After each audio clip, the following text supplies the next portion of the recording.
मैले लास्ट भिडियोमा चाहिँ फेसबुकलाई कसरी इन्स्टाग्रामसँग लिंक गर्ने र लिंक गरिसकेपछि तपाईले फेसबुकमा स्टोरीमा जे पोस्ट गर्नुहुन्छ इन्स्टाग्राममा पनि अटोमेटिक पोस्ट हुन्छ। त्यो भिडियो मैले बनाएको थिएँ।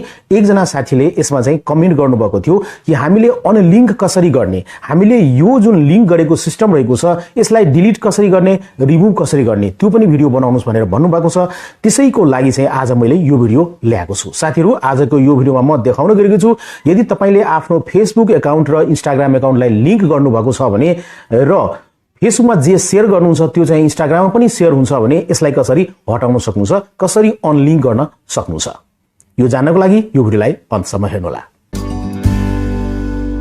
विषयवस्तुमा जानुभन्दा पहिले साथीहरु रिक्वेस्ट गर्न चाहन्छु भिडियोलाई लाइक गर्नुस्, शेयर गर्नुस् र यो च्यानललाई अहिलेसम्म पनि सब्स्क्राइब गर्नु भएको छैन भने सब्स्क्राइब गरेर हामीलाई सपोर्ट गर्नुस्, किन भन्दाखेरि यो च्यानलमा यस्तै गरिन टेक्निकल भिडियो लिएर म उपस्थित हुन्छु दैनिक रूपमा। अब लागौं आजको विषयवस्तुमा। विषयवस्तु रहेको छ हामीले फेसबुक र इन्स्टाग्रामलाई कसरी अनलिंक गर्ने, यो जुन लिंकेज रहेको छ त्यसलाई कसरी डिलिट गर्ने, रिमुभ गर्ने। यसको लागि लागौं मोबाइलको स्क्रिनमा। देख्न सक्नुहुन्छ साथीहरु, म आफ्नो मोबाइलको स्क्रिनमा आइसकेको छु। अब चाहिँ फेसबुक एपलाई ओपन गर्नुहोला। ओपन गरिसकेपछि देख्न सक्नुहुन्छ यहाँ चाहिँ राइट साइडमा फेसबुकको लोगो रहेको छ, तपाईको प्रोफाइल आईडी को लोगो, यसमा टच गर्नुहोला। त्यसपछि तपाईले देख्न सक्नुहुन्छ यहाँ चाहिँ तलतिर आउनुहोला र यहाँ देख्न सक्नुहुन्छ तपाई सेटिंग्स एन्ड प्राइभेसी, यसमा टच गर्नुहोला र त्यसपछि यहाँ सेटिङ फेरि देख्नुहुन्छ, सेटिङमा टच गर्नुहोला र त्यसपछि यहाँ यस्तो प्रकारको इन्टरफेस देख्न सक्नुहुन्छ। यहाँ देख्न सक्नुहुन्छ see more in account center भनेर, यसमा टच गर्नुहोला। टच गरिसकेपछि तपाईले यहाँ देख्न सक्नुहुन्छ प्रोफाइल्समा म जान्छु भने यहाँ देख्न सक्नुहुन्छ मेरो फेसबुक एकाउन्टमा चाहिँ दुईटा यहाँ देख्न सक्नुहुन्छ इन्स्टाग्राम लिंक भएको छ, कनेक्टेड रहेको छ। एउटा रहेको छ ओनिकम्प्युटर नेपाल र अर्को रहेको छ ओनिक अज्ञात भनेर। अब यो लिंक भएको कारणले गर्दाखेरि यहाँ चाहिँ फेसबुकमा जे शेयर गर्दाखेरि इन्स्टाग्राममा पनि शेयर हुन्छ। दुईवटा तरिका बताउन गएको छु अनलिंक गर्नको लागि। पहिलो तरिका के रहेको छ भन्दाखेरि यदि तपाईले चाहनुहुन्छ फेसबुकमा शेयर गर्नुहुन्छ तर इन्स्टाग्राममा नजाओस् भन्ने चाहनुहुन्छ भने यो सेटिङ गर्नुहोला। ओके, अब यसको लागि के गर्नुहुन्छ भन्दाखेरि म ब्याक हुन्छु।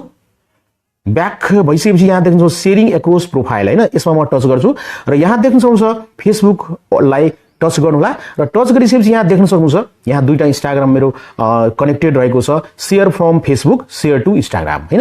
यहाँ चाहिँ देख्न सक्नुहुन्छ ओनिकम्प्युटर नेपाल इन्स्टाग्रामलाई म छान्छु, जुनलाई छान्नुहुन्छ त्यसमा यो सेटिङ गर्नुहोला। ओनिकम्प्युटर नेपाल इन्स्टाग्राम रहेको छ, त्यसमा तलतिर यहाँ देख्न सक्नुहुन्छ यो योर फेसबुक स्टोरी शेयर नगरौँ है।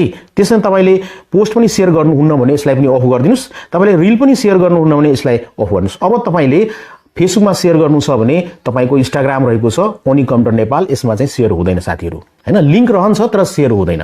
त्यस्तै न तपाईले चाहनुहुन्छ भने अर्कोमा पनि गर्न चाहनुहुन्छ भने यसलाई पनि तपाईले सिलेक्ट गरेर यहाँ देख्नुहुन्छ यो अटोमेटिक अफ भइसकेको छ साथीहरु। ओके, यसरी तपाईले लिंक रहन्छ, फेसबुक र इन्स्टाग्रामको लिंकेज रहन्छ तर फेसबुकमा शेयर गर्दाखेरि इन्स्टाग्राममा शेयर हुँदैन। यसरी तपाईले स्टप गर्न सक्नुहुन्छ। अब तपाईले चाहनुहुन्छ हैन म लिंक नै हटाउन चाहन्छु, लिंक जुन रहेको छ फेसबुक र इन्स्टाग्रामको त्यो चाहिँ म डिलिट गर्न चाहन्छु भने त्यसको लागि के गर्नु होला भन्दाखेरि ब्याक गर्नुहोला र त्यसपछि यहाँ यो पेजमा आइसकेपछि अकाउन्ट सेन्टरमा आइसकेपछि अब तपाईले तलतिर आउनुहोला। तलतिर आइसकेपछि तपाईले देख्न सक्नुहुन्छ यहाँ चाहिँ अकाउन्ट्स रहेको छ, अकाउन्ट्समा जानुहोला। अकाउन्ट्समा गइसकेपछि तपाईले देख्न सक्नुहुन्छ जुन जुन अकाउन्टलाई तपाईले फेसबुकमा लिंक गर्नु भएको छ त्यो अकाउन्ट यहाँ रहेको छ। अब यो पेजमा आइसकेपछि साथीहरु देख्न सक्नुहुन्छ यहाँ चाहिँ ओनिक अज्ञात रहेको छ, म रिमुभ गर्न गइरहेको छु। यसमा रिमुभमा टच गर्छु। रिमुभमा टच गरिसकेपछि त्यसपछि यहाँ देख्न सक्नुहुन्छ रिमुभ अकाउन्ट रहेको छ, यसमा टच गर्छु। यसमा टच गरिसकेपछि कन्टिन्यूमा टच गरिदिनु होला। कन्टिन्यूमा टच गरिदिसकेपछि त्यसपछि देख्न सक्नुहुन्छ यहाँ चाहिँ यस रिमुभ ओनिक अज्ञात। अब यो बटनमा टच गरिदिनु होला। यो बटनमा टच गरिसकेपछि तपाईको इन्स्टाग्राम जुन लिंक रहेको छ फेसबुकबाट त्यो चाहिँ अनलिंक भएर जान्छ र कुनै पनि अब त स्टोरी, रिल र पोस्ट चाहिँ तपाईले फेसबुकमा शेयर गर्नु छ भने इन्स्टाग्राममा शेयर हुँदैन। सो साथीहरु, यो सानो भिडियो कस्तो लाग्यो पक्कै पनि आफ्नो विचार कमेन्टमा लेख्नुला, भिडियोलाई लाइक गर्नुला, शेयर गर्नुला र अहिलेसम्म यो च्यानललाई सब्स्क्राइब गर्नु भएको छैन भने सब्स्क्राइब गरेर हामीलाई सपोर्ट गर्नुला, किन भन्दाखेरि यस्तै प्रकारको टेक्निकल भिडियो लिएर म उपस्थित हुन्छु दैनिक रूपमा यो च्यानलमा।